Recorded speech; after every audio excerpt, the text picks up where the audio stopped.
बीते महीनों कतर की तानाशाह सरकार ने भारत के 8 पूर्व नौसैनिकों को फांसी की सजा सुनाई थी, लेकिन महज 2 महीने के भीतर भारत सरकार ने न सिर्फ कतर की अकड़ को मसल कर रख दिया, बल्कि मौत के मुंह में हाथ डालकर अपने इन पूर्व नौसैनिकों को बाहर भी निकाल ले आई। जी हां, 28 दिसंबर गुरुवार के दिन भारत के विदेश मंत्रालय ने यह जानकारी दी कि कतर की अदालत ने इन एक्स मरीन ऑफिसर्स की मौत की सजा को खारिज कर दिया है और भारत सरकार से माफी मांगी है। और यह घटना 2024 लोकसभा चुनाव के बेहद करीब होने की वजह से इसे मोदी सरकार की बड़ी जीत के रूप में देखा जा सकता है।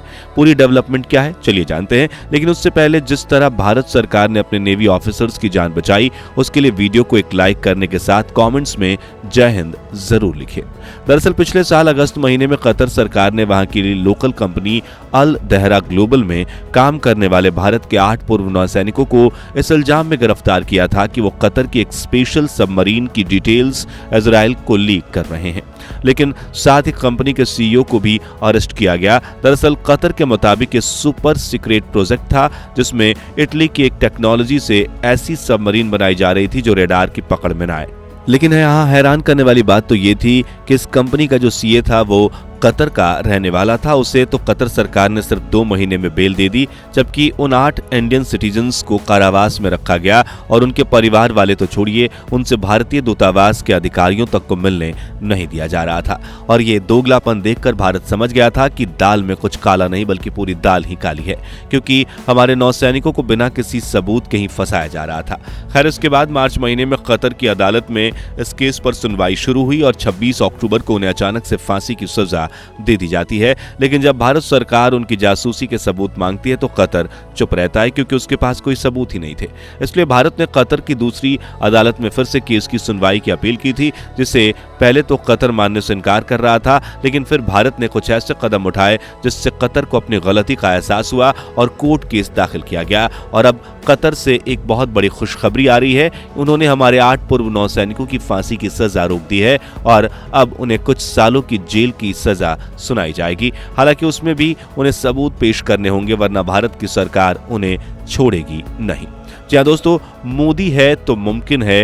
ये सियासी मिजाज भले ही विपक्ष को एक मामूली नारा लगे, लेकिन हकीकत में इसका असर न सिर्फ भारत बल्कि 7 समंदर पार भी दिखाई दे रहा है। क्योंकि 28 दिसंबर को कतर की अदालत में जो हुआ वो न सिर्फ सजाए मौत मिलने वाले बेकसूर नौसैनिकों और उनके परिवार वालों के लिए खुशी की बात है, बल्कि करोड़ों भारतीयों के लिए भी राहत की खबर है। और ये भारत सरकार के लिए बहुत बड़ी कूटनीतिक जीत है, क्योंकि ये फैसला प्रधानमंत्री नरेंद्र मोदी और कतर के अमीर तमीम बिन अल अहमद अल थानी के बीच हुई मुलाकात के कुछ दिनों बाद ही आया है, जिससे ये बात साबित होती है कि न सिर्फ विदेश मंत्रालय बल्कि प्रधानमंत्री नरेंद्र मोदी ने भी अपने सम्मानित नागरिकों को बचाने के लिए एड़ी चोटी का जोर लगा दिया था, जिसका बेहतरीन परिणाम हम सभी देख रहे हैं।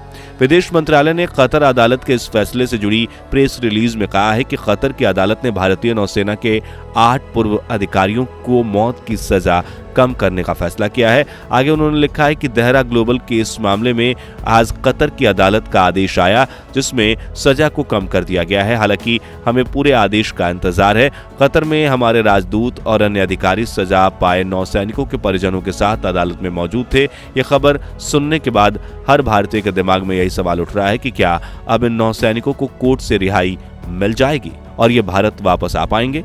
तो यहाँ गौर करने वाली बात यह है कि भारत सरकार ने कतर अदालत के गलत फैसले को सीधी तौर पर चुनौती दी थी और उन्हें यह गलत कदम उठाने से रोक भी दिया। ऐसे में कतर अपनी कटी हुई नाक ऊंची दिखाने के चक्कर में इन पूर्व नौसैनिकों को कुछ साल के जेल की सजा तो जरूर दे सकता है। मगर यहाँ बेहतरीन बात यह है कि साल 2015 में भारत और कतर के बीच एक समझौता किया गया था, जिसमें दोनों देशों के बीच सजा काट रहे कैदियों की अदला बदली की सहमति बनी थी। यानी कि कतर की जेल में कैद इन अफसरों को अपनी सजा का शेष हिस्सा भारत में काटने के लिए यहाँ लाया जाएगा, ताकि वे अपने परिजनों के निकट रह सके और उनका सामाजिक पुनर्वास संभव हो सके।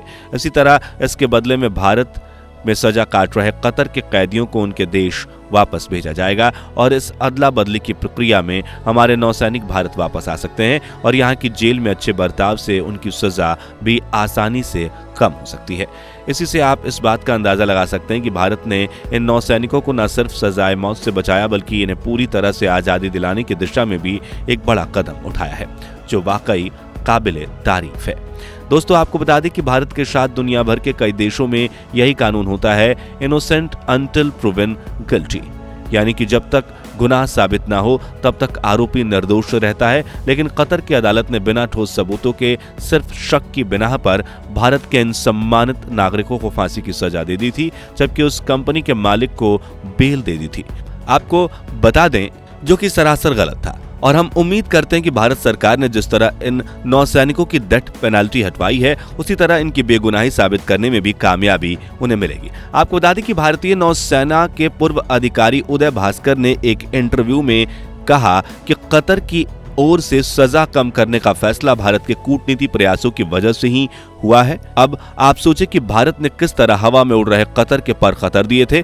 तो आपको बता दें कि शुरुआत में तो भारत ने कतर से बात करने की कोशिश की, लेकिन जब कतर सुनने को तैयार नहीं हुआ तो भारत सरकार ने कतर से दोस्ती तोड़ने की दिशा में कदम उठाए थे। जैसा कि आप जानते हैं कि भारत अपने एलएनजी गैस की जरूरत का 54% हिस्सा कतर से खरीदता है। अब ये तो भारत की उदारता है कि हम जिसके सर पर हाथ रखते हैं उस पर पैसों की बारिश कर देते हैं, लेकिन कतर ये समझ बैठा था कि गैस देकर वो हम पर एहसान कर रहा है। लेकिन भारत ने फिर जो कदम उठाए वो देखकर पूरी दुनिया समझ गई कि कौन किस पर एहसान कर रहा है। दरअसल भारतीय नौसैनिकों के सजा मिलने के अगले हफ्ते ही भारत ने अफ्रीका के मोजाम्बिक और अपने खुद के एलएनजी प्लांट लगाने की परियोजना की रफ्तार तेज कर दी। और आपको ये जानकर हैरानी होगी कि जहां हम कतर से सालाना 11 मिलियन टन एलएनजी गैस खरीदते हैं, वहीं इस प्लांट की क्षमता इससे भी ज्यादा यानी कि 13 मिलियन टन होने वाली है।